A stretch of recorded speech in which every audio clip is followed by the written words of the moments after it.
पहिलं रक्षाबंधनाच्या निमित्तानं तुम्हाला ओवाळणी दिली, नंतर भाऊबीजेच्या निमित्तानं ओवाळणी दिली, आता होळीच्या निमित्तानं मला वाटतं 3000 रुपये दिले. अशा पद्धतीनं आपण पैसे देतोय.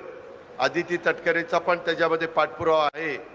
त्या पद्धतीनं इतरही योजनांना न्याय देण्याचं काम मी आणि आपलं महायुतीचं सरकार, मुख्यमंत्री, उपमुख्यमंत्री आणि सगळे मंत्रीगण आम्ही करू.